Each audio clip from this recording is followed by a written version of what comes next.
Let's see if this little remote actually works. Two things have happened, right? Hi, Andy, welcome. This is John T. Rhodes' younger brother, Andy. He doesn't have epilepsy, so you don't turn it around. Guys, I'm so stoked you stuck around, because like in my day at varsity, which was only like 5 years ago, my job didn't exist. And secondly, people in the Western Cape did not stay at varsity till 5 o'clock. What the fuck is wrong with you people? Seriously? You should be outside getting shit-faced. Anyway, thank you for staying. Thanks for sticking it out. I'm very excited. All these people with like haters in the middle section that are out like drinking on Camp Bay or something. Nice. Rubbing on things. Take support. Take it off this. I don't want to We're good. I don't have chairs too. We're good. Right. Guys, I'm a little bit tired. Okay. If you guys need to stand up and do a little jig, I completely understand. I'm fucking tired. I've been sitting here all day, just like you guys. Some of these speakers, they arrive like, hey, it's my show, I'm going to do like 10 minutes, and then I'm going to go back to Cape Town. Listen, I've been sitting here all fucking day. I know exactly what you guys are going through.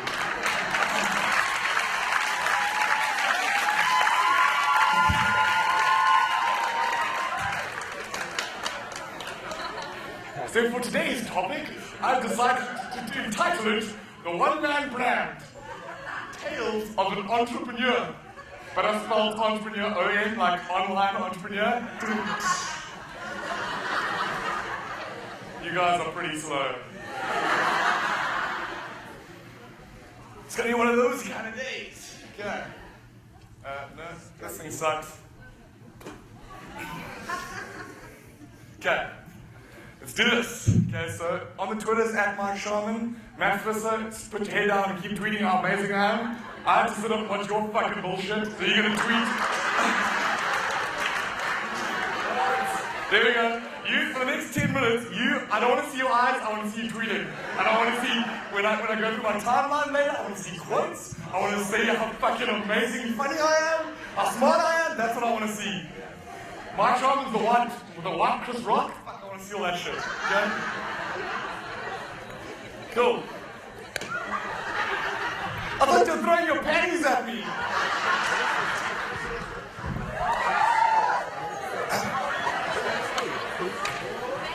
Okay. Now for the serious stuff. You guys are finishing up at varsity.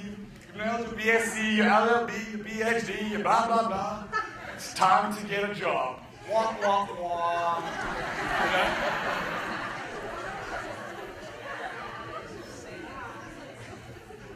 Look how excited you guys are. We all graduate from varsity as experts, expecting inflated salaries and pensions and health benefits. But we want to head up global projects. But you know what the reality of the situation is? When you come out of varsity, you don't know shit. I see a few of you guys putting up your hands like, I want to start a business.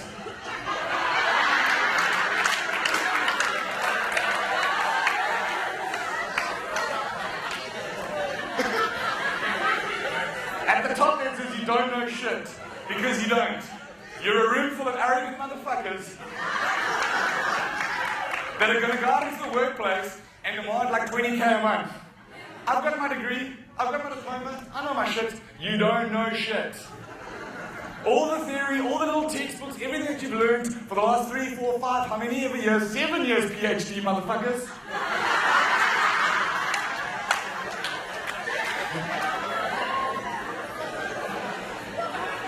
Theory without practice doesn't give you shit. You need experience.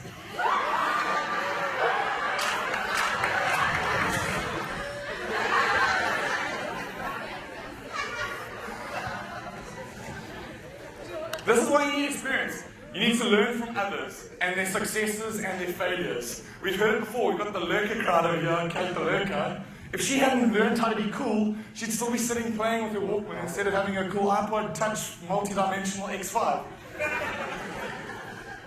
Experiment with other people's budgets. That's why you go out into the working world and work for an agency, work for a client, work for whoever, but play with other people's money.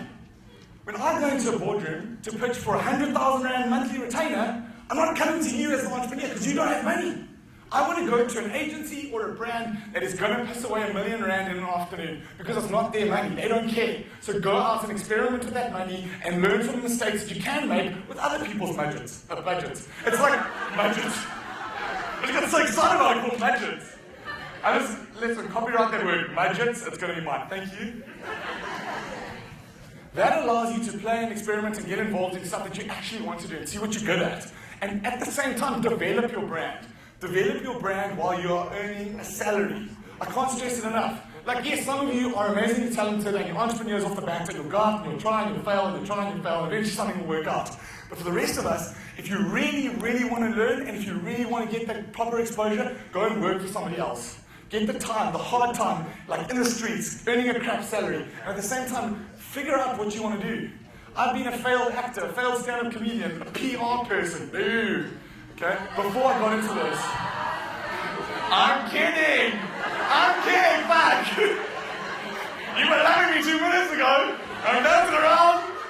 Now I'm the worst guy on the planet. I've been in PR. I work with PR. I love PR.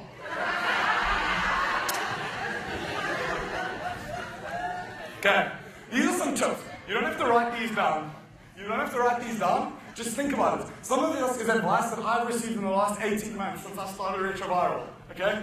Retroviral has only been operating for 18 months. Before that, there were 2 years of research, working, looking at the kind of brand I wanted before I actually went live with it. So there's so much Raoul, if you guys can remember from about 6 hours ago, the super triathlete. He has to buy the t-shirts from Pep Kids because he's so little.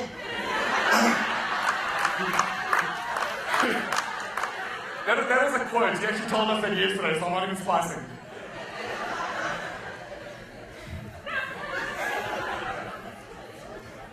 There's so much investment time that goes into building your own brand that you need to work on it as much as possible if you're going to get anywhere.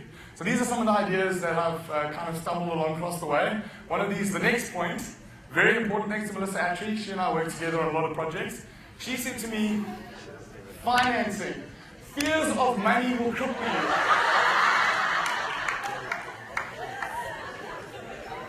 Budgets, we need midgets on a budget. True story. I love midgets on a budget. Anyway. God, money. It'll fucking kill your idea before it's even got off the ground.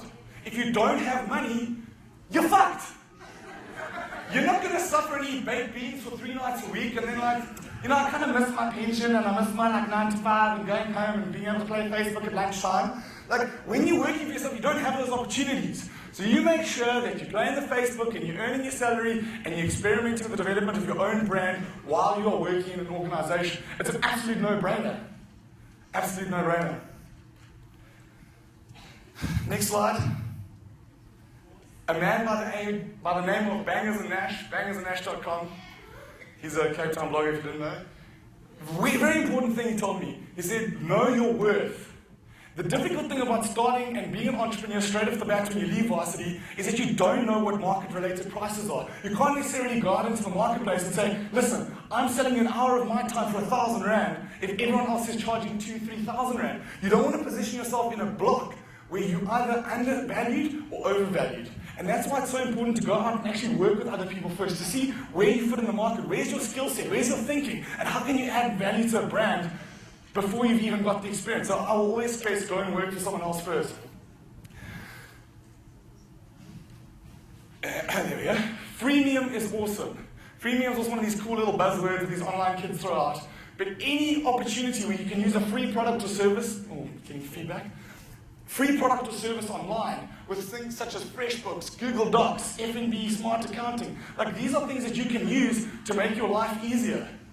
FreshBooks is something that I use. It's a template that's online, freshbooks.com. You can have a free version, you can have a paid for version. It helps you to set up your receipts, your invoices. You have a store online where you're keeping all the information so that you look like you actually have an accounts department. So you're not just one person in the middle of a sea of entrepreneurs. You actually look a lot more professional than you really are. It's all about perspective and perception.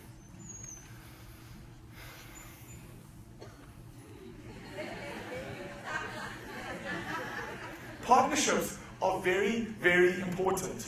When you're starting your own thing, you're working for yourself, you need to be able to work with the right people at the right time. You don't know everything. And you're not expected to know everything. But make sure when you work together with people, you collab with them and you work with smart people. Surround yourself with the smartest people. And then you don't have to be the smart one. You can be like George Bush. What does that feel like? Big, important lesson. Sorry, I'm running out of time. Almost done. Fake it till you make it. Fake it till you make it. Oh yeah, Meg Ryan. Okay.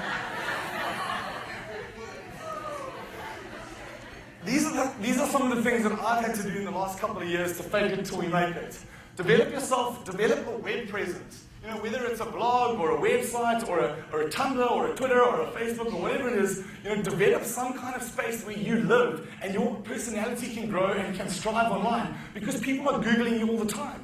And it's not just the crazy ex-girlfriend that's Googling you. It's people that want to do business with you. And if you have a professional perception online, people are going to be like, cool, I want to do business with this kid. Get involved, come alive. At the top, be memorable. I'm not saying wear like Indian headdresses to meetings, but you know, do something different. Be remarkable. Mel uses that word a lot. Business cards, CIs, all that kind of stuff. We take it for granted because we're all like very digitally mindset. But I have a fucking amazing business card, if I do say so myself. And the reason why I hand it out is because it's different. And when people see it, they're like, holy shit, I remember this. I'm going to remember that dude with his little V cut out of his business card. And people dig it. Ask the Google dude. He loves it.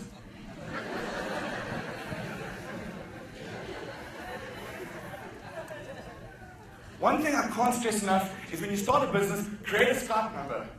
Skype is one of the most simplest things to give the perception that you're a global brand. Fuck, set up a number in New York, a number in London, a number in China.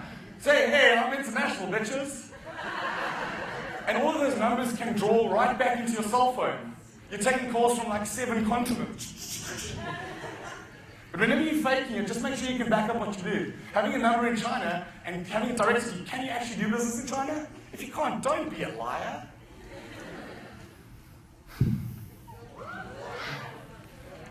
Talk in plurals. Whenever you're in meetings, drop words like we, our development team, the accounts department. By giving the perception that you're a greater team than you really are, people start taking you more seriously. They don't see you as an individual. They see you as a brand. They see you as a company. Don't lie. Don't be a little Pinocchio top right there. But back yourself. Whatever you say, make sure you can back it up. Hustle your ass off.